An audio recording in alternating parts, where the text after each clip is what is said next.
ये बताओ अभी 2024 में अगला प्रधानमंत्री किसको देखोगे आप, राहुल गांधी या नरेंद्र मोदी या तीसरा कोई और? बेटा अभी हम लोग तो जाने की तैयारी में, इसका फैसला तुम खुद करो।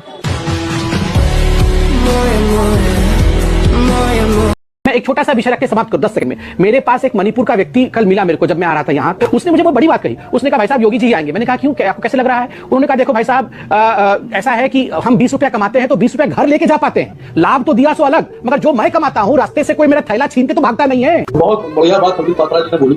संबित पात्रा जी को मणिपुर का मजदूर मिलता है और कहता है योगी जी बढ़िया। अरे मैं मणिपुर से आ रहा था, उत्तर प्रदेश का मजदूर मिला मुझे, और दिल्ली में आप क्यों ऐसी बातें करते हैं? दिल्ली में कमा रहा, दिल्ली में मिला मुझे। अरे मुझे दिल्ली में मिला, जब मैं गाड़ी लेके आ रहा था तो उसमें मिला मुझे। दिल्ली में आम आदमी पार्टी की सरकार है। और गौरव भाटिया जो को बीजेपी ने कुछ दिया ही नहीं, इनको लालीपाप पकड़ा दी। और ये लालीपाप पकड़ के 5 साल में छूट रहे हैं। और ये खुद ही लालीपाप जैसे हो गए।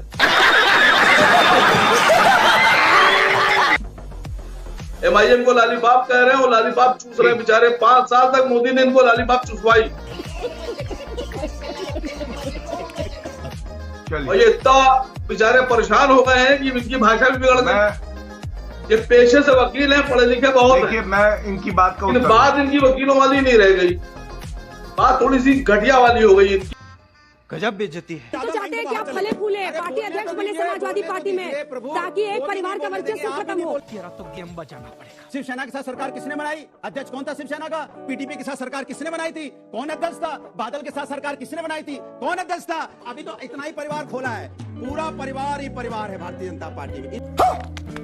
इनको क्या चाहिए? सत्ता पाने के लिए किसी के साथ भी गठबंधन कर लेते। बात तो सही है। आप जनता की बात तो करते नहीं, तो मैं बोलता हूँ कह दूं तुम्हें क्या जनता के मन में क्या है, कह दो तो बोलूं, बोल यहाँ पे खोलूं, ये भी वादा है। सोचा इन्होंने की चलते ही जाए, झूठों जुमलों की दुनिया बसाए, सोचा इन्होंने जनता को रास्ता भुलाए, महंगाई बेरोजगारी बढ़ाए। अरे हाँ, अरे हाँ, सच है ना? ये क्या बोले?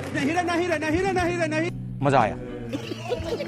आपके विदेश मंत्री ने ऑन रिकॉर्ड कहा है हम चीन से कैसे लड़ सकते हैं, वो इतनी बड़ी इकोनॉमी है, हम छोटी इकोनॉमी है। क्या उनको बर्खास्त करिए, क्योंकि चीन के आगे हमारी आर्मी आंख में आंख डाल के खड़ी है। ये बड़ी अच्छी बात कही है। राष्ट्रीय स्वाभिमान, आत्म गौरव, फिर उठता हुआ भव्य राम मंदिर देखिए, महाकाल का कॉरिडोर देखिए। ठीक है, महाकाल कॉरिडोर का नाम ना लीजिएगा प्रभु। एक आंधी आई थी और आपका भ्रष्टाचार ऐसा था कि 16 मूर्तियां उस आंधी में टूटकर ध्वस्त हो गई। ये आपके जैसे फर्जी जो धर्म के ठेकेदार बनते हैं उसमें भी पैसा बना लिया। प्रधानमंत्री चीन जाते हैं और कहते हैं 2014 से पहले लोग कहते थे अरे कहां पैदा हो गए हिंदुस्तान में। आत्मगौरव नहीं है, ये देश का सिर झुकाना होता है। शर्म है, कुछ शर्म आया है? मोदी जी का कोई नाम नहीं लेता है, किसी को कहा जाता है अरे एक आदमी जुमले बोल रहा है, आपको लगता है प्रधानमंत्री को कहा जा रहा है। एक नेता बड़ा झूठा है, आप प्रधानमंरी की बात करते हैं। बेटा पढ़े लिखे लोगों को राजनीति में आना चाहिए, आप प्रधानमंत्री को समझ लेते हैं कि प्रधानमंत्री जी की जो डिग्रियां हैं वो फर्जी है, सच नहीं। अरे भाई क्या प्रोमो चला रहे हैं आप लोग? थोड़ा सा तो लज्जा रखिए आप लोग, क्या कर रहे हैं आप? पिछले 1 घंटे से मोदी जी का काफिला दिखाएंगे, इलेक्ट्रोल बॉन्ड पर एक शब्द नहीं दिखाएंगे। मैं तो कह रहा हूं कि आप एक मोदी नामा और ले लीजिए, माला लेकर बैठ जाइए। और 50 बार आपने बोला 1 घंटे के अंदर। कोई बात, थोड़ी सी तो लज्जा रखिए आप लोग।